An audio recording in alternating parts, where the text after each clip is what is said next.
ہمیں آپ کی اور دیگر مسافروں کی مشکلات کا اندازہ ہے، لیکن یہ ہمارے بس کی بات نہیں ہے، اور نیا طیارہ فوری طور پر فراہم کرنا میرے بس میں نہیں ہے۔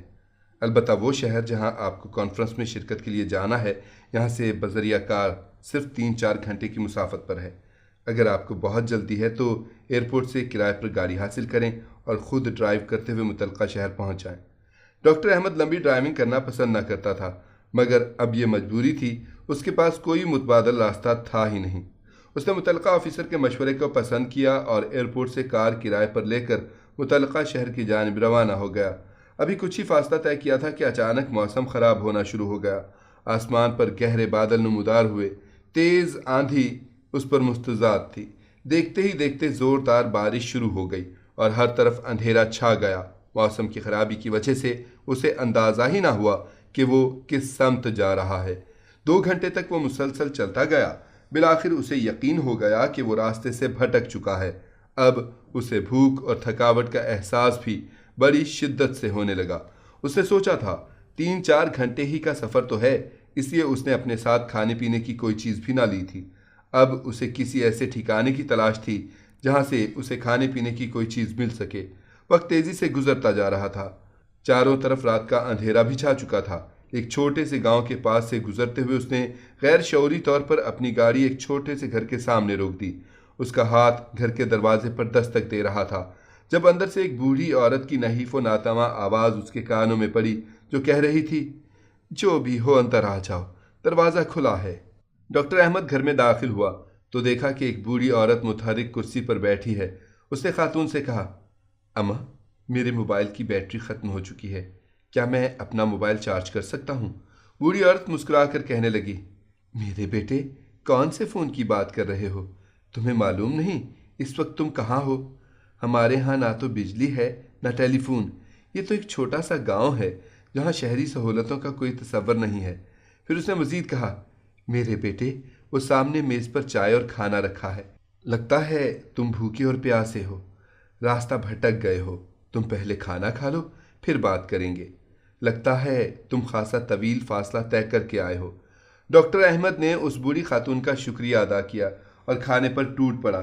سفر کی تھکاوٹ سے اسے شدید بھوک لگ رہی تھی۔ اچانک خاتون کی کرسی کے ساتھ والی چارپائی پر حرکت ہوئی اور ایک معصوم نے رونا شروع کر دیا۔ خاتون نے اس بچے کو تھپک کر سلا دیا اور اسے دعائیں دینی شروع کر دیں۔ وہ اس بچے کی صحت اور سلامتی کے لیے لمبی لمبی دعائیں کر رہی تھیں۔ ڈاکٹر احمد نے کھانا کھایا اور بوڑھی اماں سے کہنے لگا، اماں جان، آپ نے اپنے اخلاق، کرم اور میزبانی سے میرا دل جیت لیا ہے۔ آپ لمبی لمبی دعائیں مانگ رہی ہیں، امید ہے کہ اللہ تعالیٰ آپ کی دعائیں ضرور قبول کرے گا۔ وہ بوڑھی گویا ہوئی، میرے بیٹے، میرے اللہ نے میری تمام دعائیں سنی ہیں اور قبول کی ہیں۔ ہاں، بس ایک دعا باقی ہے جو میرے ضعیف ایمان کی وجہ سے پوری نہیں ہوئی۔ تم تو مسافر ہو، دعا کرو کہ وہ بھی قبول ہو جائے۔ ڈاکٹر احمد کہنے لگے، اماں جان، وہ کون سی دعا ہے جو قبول نہیں ہوئی؟ آپ مجھے اپنا کام بتائیں، میں آپ کے بیٹے کی طرح ہوں، اللہ نے چاہا تو میں اسے ضرور کروں گا۔ آپ کی جو مدد میرے بس میں ہوگی ضرور کروں گا۔ خاتون کہنے لگی، میرے عزیز بیٹے، وہ دعا اور خواہش میرے اپنے لیے نہیں بلکہ اس یتیم بچے کے لیے ہے جو میرا پوتا ہے۔ اس کے ماں باپ کچھ عرصہ پہلے فوت ہو چکے ہیں۔ اسے ہڈیوں کی ایک بیماری ہے جس کی وجہ سے چلنے پھرنے سے معذور ہے۔ میں نے آس پاس حکیموں معالجوں سے اس کے بڑے علاج کرائے ہیں، مگر تمام اتباع اس کے علاج سے عاجز آ گئے ہیں۔ لوگوں نے مشورہ دیا ہے کہ اس ملک میں ایک ہی ڈاکٹر ہے جو اس ہڈیوں کے علاج کا ماہر ہے۔ اس کی شہرت دور دور تک ہے۔ بیٹا، وہ بڑا مانا ہوا سرجن ہے، وہی اس کا علاج کر سکتا ہے، مگر وہ تو یہاں سے بہت دور رہتا ہے، پھر سنا ہے بہت مہنگا بھی ہے۔ اس تک پہنچنا کوئی آسان کام تو نہیں ہے۔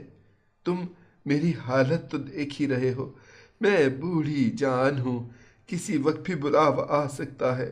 مجھے ڈر ہے کہ میرے بعد اس بچے کی نگہداشت کرنے والا کوئی نہیں ہوگا۔ میں ہر وقت اللہ تعالیٰ سے دعا کرتی ہوں کہ وہ کوئی سبب پیدا کر دے کہ اس بچے کا اس ڈاکٹر سے علاج ہو سکے۔ عین ممکن ہے کہ اس یتیم بچے کو شفا اسی ڈاکٹر کے ہاتھوں مل جائے۔ ڈاکٹر احمد اپنے جذبات پر قابو نہ رکھ سکے۔ انہوں نے رندھی ہوئی آواز میں کہا، اماں جان، میرا طیارہ خراب ہوا، راستے میں اترنا پڑا، کار کرائے پر لی، خوب طوفان آیا، آندھی اور بارش آئی، راستہ بھول گیا۔ اللہ تعالیٰ نے مجھے آپ کے گھر زبردستی پہنچا دیا۔ اماں، آپ کی آخری دعا بھی قبول ہو چکی ہے۔ اللہ رب العزت نے ایسے اسباب مہیا کر دیے ہیں کہ وہ ہڈیوں کا بڑا ڈاکٹر خود چل کر آپ کے گھر آ گیا ہے۔ اب میں آپ کے پوتے کا علاج کروں گا۔ جب اللہ تعالیٰ اپنے کسی بندے کی سنتا ہے تو پھر اس کو پورا کرنے کے لیے اسباب بھی خود ہی مہیا فرما دیتا ہے۔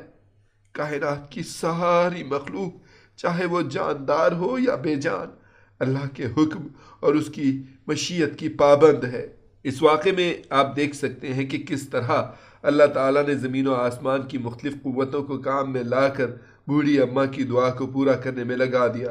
ارشاد باری تعالیٰ ہے، بے کس کی پکار کو جب کہ وہ پکارے کون قبول کر کے سختی کو دور کر دیتا ہے اور تمہیں زمین میں جان نشین بناتا ہے۔ کیا اللہ تعالیٰ کے ساتھ کوئی اور بھی معبود ہے؟ تم بہت کم نصیحت و عبرت حاصل کرتے ہو۔ سورہ نمل۔